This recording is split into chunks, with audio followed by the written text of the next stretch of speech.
பண்ண போகிறது ஜலப்பினோ fried piece. இது வந்து காண்டினென்டல் டிஷ்ஷு.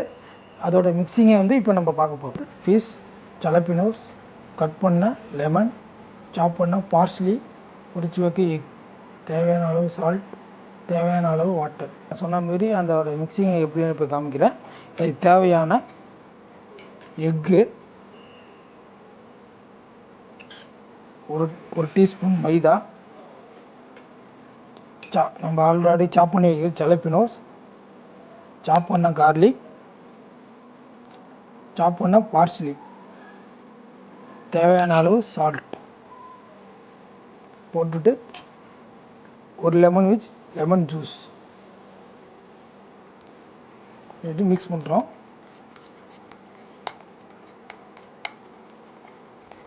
மிக்சிங் ரெடி ஆகிடுச்சு. நம்ம ஆல்ரெடி கட் பண்ணி வச்சுருக்கிறது இந்த ஃபாஸா ஃபிஷ்ஷோட இந்த மிக்சிங்கை கலக்கிறோம். இந்த பேட்டரோட ஃபிஷ்ஷை போட்டு மிக்ஸ் பண்ணி இது ஒரு 15 மினிட்ஸ் இல்லை 20 மினிட்ஸ் கழிச்சு அதோட மசாலா எல்லாமே இந்த ஃபிஷ்ஷில் மிக்ஸ் பண்ணிவிட்டு ஒரு 20 மினிட்ஸ் வைக்கிறோம். நல்லா மிக்ஸ் பண்ணியாச்சு. மிக்ஸ் பண்ண ஃபிஷ்ஷை வச்சுட்டு இப்போ நம்ம வந்து கிரில் பண்ண போகிறோம். ஃப்ரை பண்ணி சூடாகிடுச்சு. இப்போ நான் எண்ணெயை ஊற்ற போகிறேன். எண்ணெய் வந்து ரொம்ப கம்மியாக தான் ஊற்றணும். ஏன்னா நம்ம இப்போ வந்து டீப் ஃப்ரை பண்ண போகிறதில்ல, ஷாலோ ஃப்ரைங் தான் பண்ண போகிறோம். அதனால் ரொம்ப கம்மியாக ஊற்றினா போதும். இப்போ எண்ணெய் சூடாகிடுச்சு. இந்த அளவுக்கு தான் எண்ணெய் இருக்கணும். ஏன்னா அந்த ஃபிஷ்ஷில் வந்து பார்த்திங்கன்னா ஃபேட்டு இருக்கிறதுனால கொஞ்சம் ஆயில் அதிகமாக இருக்கும். ஏன்னா நம்ம வந்து முன்னாடியே சொன்ன மாதிரி நம்ம வந்து டீப் ஃப்ரை பண்ண போகிறதில்ல, ஷாலோ ஃப்ரை தான் பண்ணுறோம். அதனால இது வந்து சியர் ஃபிஷ்லேயும் போடலாம், ஃபாஸா ஃபிஷ்லேயும் போடலாம். இப்போ நம்ம போகிறது இது ஃபாஸா ஃபிஷ்.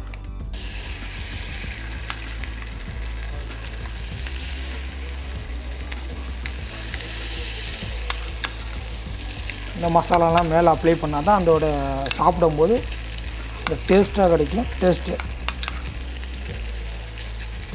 ஏன்னா இந்த ஜலப்பினோங்கிறது ஒரு காண்டினென்டல் ஃபிஷ்ஷு. இதோட ஜலப்பினோ வந்து ஸ்பைஸியாக இருக்கும், கொஞ்சம் மீடியம் ஸ்பைஸியாக இருக்கும். இது வந்து ஃபாரினர்னால் ரொம்ப விரும்பி சாப்பிடுவாங்க. ஏன்னா ஃபிஷ்னாவே ரொம்ப உடம்புக்கு நல்லது, சிக்கன் மட்டனோட. நான்வெஜ்ஜுன்னு பார்த்திங்கன்னா ஈஸியாக குக் பண்ணுறது ஃபிஷ்ஷு. ஏன்னா மட்டன் சிக்கன்னா டைமிங் ஆகும். இதுனா சீக்கிரமாக வேணால் குயிக்காக நம்ம ரெடி பண்ணோன்னா இந்த ஃபிஷ்ஷை விரும்பி சாப்பிடுவாங்க. இப்போ இந்த ஃபிஷ் வந்து ஒரு சைடு குக் ஆகிடுச்சு. இப்போ நம்ம வந்து திருப்பி போட போகிறோம். சிம்மில் வச்சா தான் அந்த ஃபிஷ்ஷோட ஃப்ளேவர்லாம் இறங்கி சாப்பிட்றதுக்கு ரொம்ப மசாலா எல்லாம் இறங்கி ரொம்ப டேஸ்ட்டாகவும் இருக்கும். பரட்டி போடும்போது மீனை குத்தக்கூடாது, நிதானமாக போட்டால் தான் அதோட ஃபிஷ்ஷு வந்து உடையாமவும் இருக்கும். அதுக்கு பார்த்து பொறுமையாக செய்யணும். ஃபிஷ்ஷு வெந்துக்கிட்டே இருக்குது. நம்ம வந்து திருப்பி கொஞ்சம் சிம்மு அதிகமாக வச்சு கொஞ்சம் குக் பண்ணுறோம். இது வந்து சியர் ஃபிஷ்ஷில் சாப்பிட்டா இன்னும் கொஞ்சம் நல்லாயிருக்கும் டேஸ்ட்டு. நம்ம இப்போ பண்ணுறது ஃபாஸா ஃபிஷ்ஷு. இதோட டாட்டார் சாஸ் சாப்பிட்லாம், ரெட் பெப்பர் சாஸ் சாப்பிட்லாம். இப்போ நம்ம வந்து இது அக்காம்பனிமெண்ட்டாக டாட்டார் சாப்பிட்டா ரொம்ப டேஸ்ட்டாக இருக்கும். இப்போ பார்த்தீங்கன்னா ஃபிஷ்ஷு குக் ஆகிடுச்சு. இதை வந்து நம்ம டிஸ்பிளே பண்ண போகிறோம். நம்ம ஆல்ரெடி கார்னிஷ் வச்சு செட் பண்ணி பிளேட் ரெடி பண்ணி வச்சுருக்கோம். அதோட இந்த குக் பண்ண ஃபிஷ்ஷை, இந்த கோல்டன் கலர் உள்ள குக்கான ஃபிஷ்ஷை பிளேட்டில் வச்சு சர்வீஸ் பண்ண போகிறோம்.